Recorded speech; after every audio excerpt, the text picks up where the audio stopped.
non-judgmental awareness အကောင်းအဆိုးမဝေဖန်တဲ့အတိနဲ့တတိတရက်ကကိမုတ်ဆိုင်သွားတော့ကောင်တာရှိမှခန်းဝဝလူတယောက်ပိတ်ပြီးမုံမာနေပါတယ်ဆိုင်လေးသေးသေးလေးထဲမှာအာကျဲနဲ့စကားတွေပြောဖုန်းတွေဆက်နေတာတစ်ဆိုင်လုံးမှာသူတယောက်တည်းရှိနေတဲ့အတိုင်းပဲအဲ့ဒါကိုကြည့်ပြီးကျမစိတ်ရှုပ်လာတယ်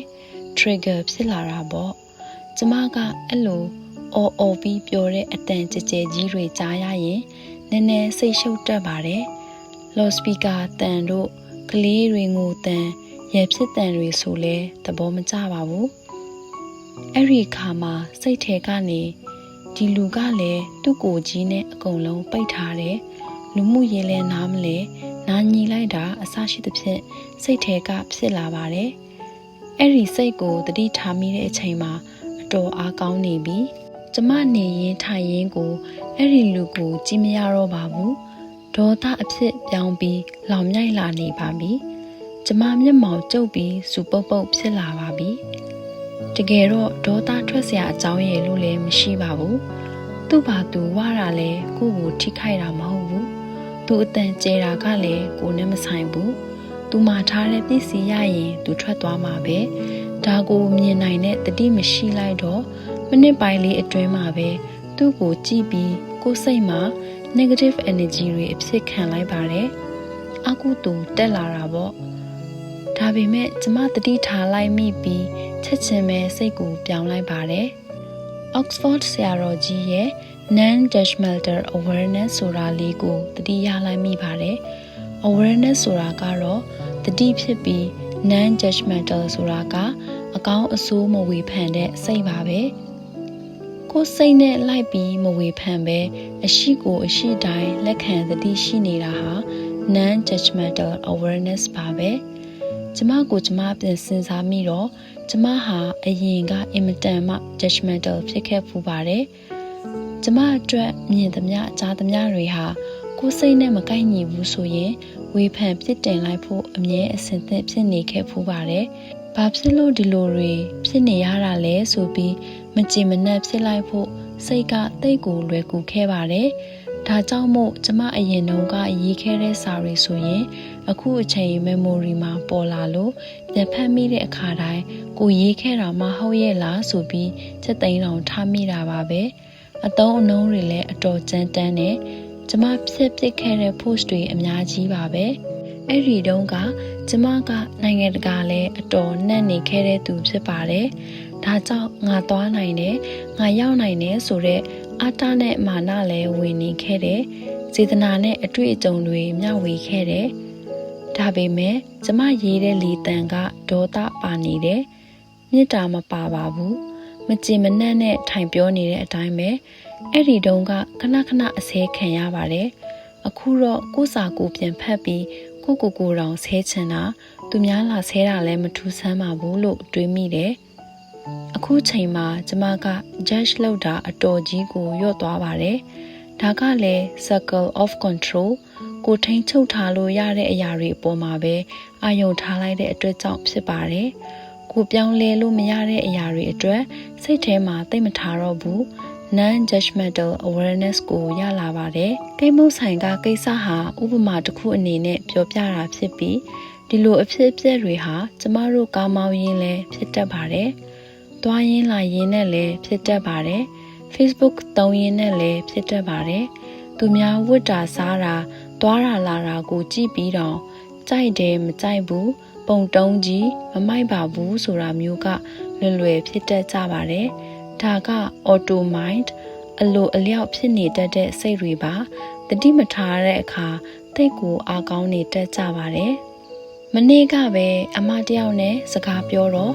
အမတို့ဟာအချင်းချင်းမေတ္တာတရားဆုတောင်းတွေပို့လို့ရင်းနဲ့ပဲ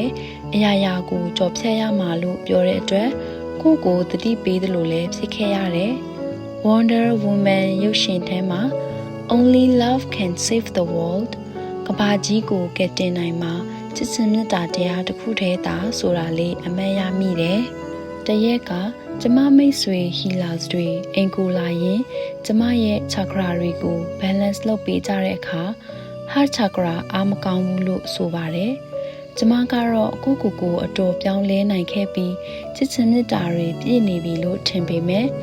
heart chakra အားပြော့နေတယ်ဆိုတာသိလိုက်ရတော့နည်းနည်းတော့စိတ်သက်သာသွားပါတယ်ငါလို့သေးပါလားပေါ့ကိမုတ်ဆိုင်ကကိစ္စကိုကြည့်ရင် heart chakra အားမကောင်းသေးတာလဲမထူးဆန်းတော့ပါဘူးမေတ္တာကရုဏာမုဒိတာဥပိ္ပခာဆိုတဲ့ဗြဟ္မစိုးတရား၄ပါးဟာနှလုံးသားမှာတည်နေတာပါ heart chakra ရှိတဲ့နေရာမှာပေါ့တာမန်ပုထုဇဉ်လူသားတွေရဲ့တဘာဝကျမတို့ဟာမေတ္တာတက်တွေနည်းနေတတ်ကြတယ်ကျမတို့မှာမွေးကလေးကမေတ္တာမျိုးစေ့ပါလာပေမဲ့ကျင်လေရာရှင်တန်ကြီးပြင်းရာပတ်ဝန်းကျင်အခြေအနေအရရဲ့ကြောင့်အဲ့ဒီမျိုးစေ့ကအပင်ပေါက်မလာပဲမေတ္တာတက်အကြည်တက်တွေခံချောက်လာတာပါပဲကျမဆရာမတယောက်ကမေတ္တာကမ္မထံလောက်တာလမ်းထွက်ပြီးဆိုတာနဲ့ဘယ်နေရာသွားဘသူကိုတွေ့မေတ္တာတောက်လျှောက်ပို့သွားတယ်လို့ဆိုပါတယ်ကျမလိုက်လို့ကြည့်တော့တိတ်မလွယ်ပါဘူးအခုလုပ်ကြည့်မိတာက Facebook ကြည့်တဲ့အချိန်မေတ္တာကရုဏာမုဒိတာဥပိ္ပခာဆိုတဲ့တတိနဲ့ mindful scrolling လုပ်ကြည့်တာပါမိတ်ဆွေတွေရဲ့ပုံလေးတွေပေါ်လာသမျှကောင်းတယ်လှတယ်ဝမ်းသာတယ်ချစ်တယ်နေကောင်းပါစေအဆင်ပြေပါစေလို့မေတ္တာကရုဏာမုဒိတာပွာလိုက်ပါတယ်မကြိုက်တာတွေ့ရင်ကြော်တယ် hide လုပ်တယ် snooze for 30 days ရက်30လောက်ခဏအိတ်ထားခိုင်းလိုက်တယ်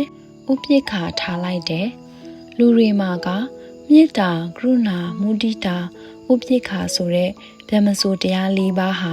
foundation အခြေခံအုတ်မြစ်ပဲဖြစ်တယ်အဲ့ဒီတရား၄ပါးဟာဟန်ချက်ညီစွာခိုင်ခန့်မြတ်တာမှုရှိနေပါမှာအထက်ကိုတန်းနိုင်တဲ့စွမ်းရည်ကိုရမှာဖြစ်ပါတယ်တရားအားထုတ်တဲ့အခါဉာဏ်စင်တွေတက်ဖို့ဉာဏ်တွေပွင့်ဖို့စိတ်ရဲ့အလုံးစုံသောအေးငြိမ်လွတ်မြောက်မှုကိုရဖို့ဆိုရင်ဒီ၄ခုကညီညွတ်မြတ်တာနေဖို့အရေးကြီးတယ်တခါတလေကြတော့ကျမတို့ကအထက်ကိုရောက်ချင်တယ်အလင်းတွေပွင့်ချင်တယ်ဉာဏ်တွေရချင်တယ်ဆိုတာပဲဖြစ်နေတယ်ဒါပေမဲ့တကယ့်အခြေခံအုံမြင့်တရားတွေမှာတော့ခိုင်မာမြဲမြံအောင်မတည်ဆောက်နိုင်ကြပါဘူးတစ်ပင်အောက်ကခြုံတောတွေကိုရှင်းမထုတ်ပဲ